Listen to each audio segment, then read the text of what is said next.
I'm going to jump in a little bit now to talk a little bit about how things have changed, particularly in regards to, and again, I am not going to say whether it's gotten worse. I'm sure we all know what's going on. You look around and see the context, what's happening in our times, all right? And it has affected us all. And so researchers say that Latinos currently represent the largest minority in the United States, right? Despite those particular matters, however, they continue to endure racial discrimination and social marginalization in the US. How would you say the Latino culture has been marginalized, particularly in light of all the events that have been happening? Black Lives Matter. And again, you know, people single out one particular group, but from what I know and some of what has been leaked out, it has affected, let's just say the numbers in different groups have grown, right? The effect of the pandemic, there's been so much that's been going on. But just from what you know, your knowledge of it, your experience, how would you say they've been marginalized? How have they been not necessarily given, not just the same resources, but in many ways treated in a way that would benefit them or even would highlight the fact that they're Americans too? And I think that's part of the struggle that we've dealt with, is that even though you identify as American, you're not necessarily always treated as American, right? You don't always, technically you have the same rights, but it's not how it's ironed out. Can you speak to the marginalization of the Latino community, and then perhaps some of the things that have brought hope as well to those areas? Yeah, if I can begin, I think it does speak to those that have been nationalized as United States citizens, but I think the marginalization has to do also with our undocumented brothers and sisters. The stimulus package, for example, for all of the Latinos that pay taxes, but were not United States citizens, that did not receive support in the stimulus package. This is one of the ways that Latinos have been marginalized during the COVID-19 experience. There are so many Latinos that because of their undocumented status in this country, they do not have access to health insurance. But these are the people who are delivering our food. These are the people that are doing all of the brunt and hard work in this country, exposing themselves daily to COVID-19, keeping the United States running. And they have to do it. They were placed, especially these immigrants that have that were not United States citizens, right? Who did not have health insurance. They had to continue to work.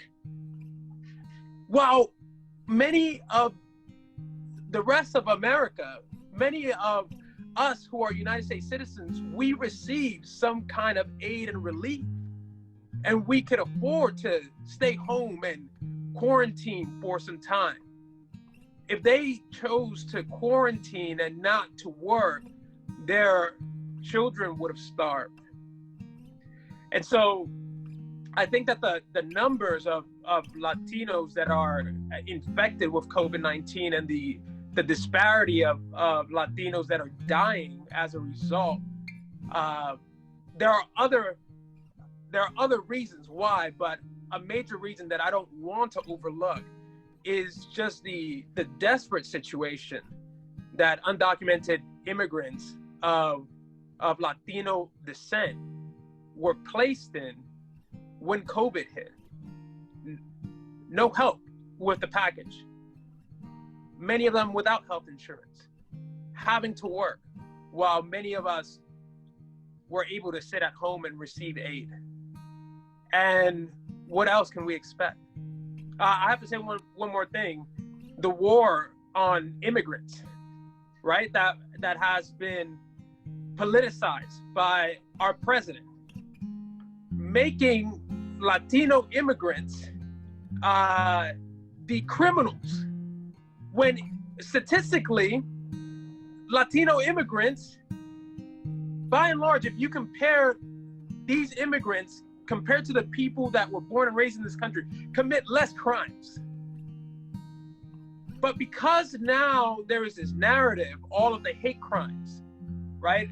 It is a way, and this is the last thing that I'm going to say in terms of marginalization, because I want to let everybody else have a moment, but it is a way to do to the Latino community what the dominant culture, and I'm going to say racists who have been in power, have done to the Black community in the United States post-slavery.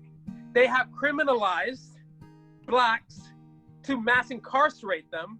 I think that this political move that our president and our administration has done for the Latinos is to place them in the same category so that we can be, and I believe that the stats on mass incarceration show that, we can join Blacks.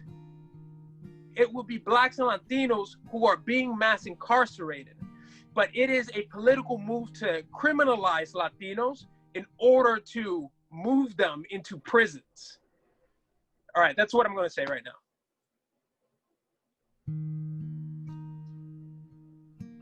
You better go, Dr. Anna.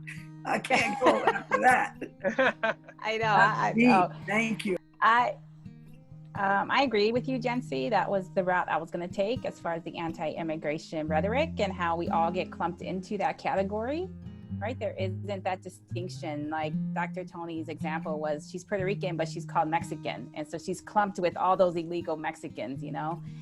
And unfortunately too, you know, within our own Latino groups, some of us have internalized, we'll call it internalized racism, right? Some of us do have that perspective of like, well, my family came here legally and those that didn't are committing a crime, and those that didn't, you know, and I conceptualize it as internalized racism because it's like, they just don't know any better, right? To survive in this country, you have to choose a side sometimes, you know, and that's unfortunate because it's another ploy for the white dominant culture to keep us apart, to keep us separated. And so along with that, I think with the Black Lives Matter, to me, brings me some sense of hope that movement is hopefully deconstructing the racial systems that we live in. And so when we get rid of that racialized society, we all will flourish and do better. And so, and even seeing, you know, Latino groups uniting with Black Lives Matter because we share in that same marginalized story. And there's also, you know, white allies in there too, that gives me a sense of hope. And yeah, I mean, it is so difficult. Another story is I live in a white suburb. And so now with election season, there's people that have big American flags on their cars, right? And they drive around all patriotic and the American flag, vote for Trump, you know? And, you know, so for me, it's scary, that type of display of power. And my babysitter, who's Mexican American, she's like, oh, I wish I put a big Mexican flag on my Jeep, but I know that won't be right. That Professor Locke, her eyes went up, that in this context, that would not be safe for her. And so that, you know, that situation where we can't freely express what we want to in certain contexts really speaks to that power of racism and the way that we are marginalized. You know, and I've come to a place because my mayor is Cuban. And because he's Cuban in this town, when it's Puerto Rican Parade Day or whatever, I do put my big Puerto Rican flag on my porch. And the experience I've had was people who do just kind of stop and beep and say, oh, I like your flag, hey, you know, and they give me positive feedback. But I also know there's probably other people who drive by and don't, you know, disapprove of it. And so, but for me, I've come to that place of like, I'm married to a white man, my mayor's Cuban, I think I'm pretty safe. I hope I'm pretty safe to display my Puerto Rican flag alongside the United States flag, you know? So it's one of these ways that we learn how to live safely in a racialized world. Yeah, I don't you asked a question, Professor Locke, you know, how do we see this getting better, or what, you know, what do we think will make it better? You know, I'm very much a realist in my thinking. I don't think idealistically at all. And I mean, I love to think positively and optimistically, but I really don't see it getting better. And that's hard for me to say, because do I want the world to get better? Absolutely. But all of this truly comes from sin sickness. It's like a sin sick soul. And, you know, people have all these different experiences that they carry throughout their lives. And, you know, and it's not, I don't mean to over spiritualize or be hyper spiritual about any of this conversation, but you know, I just, you know, of course it's easy to say, oh, you know, just come to Christ and it's all going to get better. Yes, that would be an ideal world. But I don't think that's going to happen. Just, I don't know. It may take years and years and years. I don't think it will happen in my lifetime. I just, you know, what I feel is, what I believe is, you know, try to understand it in my little world so that I can be some kind of ray of hope to the world, or even just my jurisdiction. I can't save the world, but like Dr. Anna's going to do one day, because that's what your dad told you. And I love it. You're so blessed to have had that. But I am a realist. I don't really see this getting better yet. I actually think it may get worse before it gets better. But I do hope for better.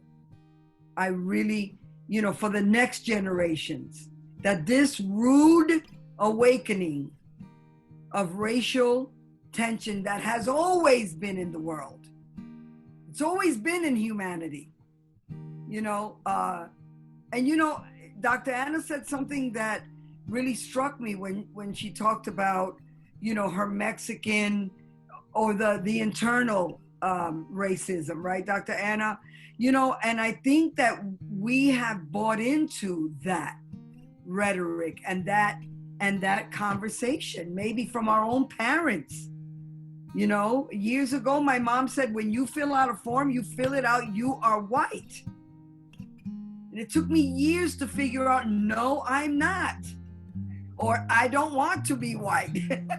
I want to be Latina. I want to be Puerto Riqueña. I love my food. I love my culture. And, you know, so I think it's also, I'm sure there's a way better, you know, professional way to say it, but it's this voice, this constant conversation that I think all of us have bought into about the undocumented. And I am just so saddened by that. I'm constantly asking God for forgiveness in any way that I even think that way about, like Jensy said, our brothers and sisters.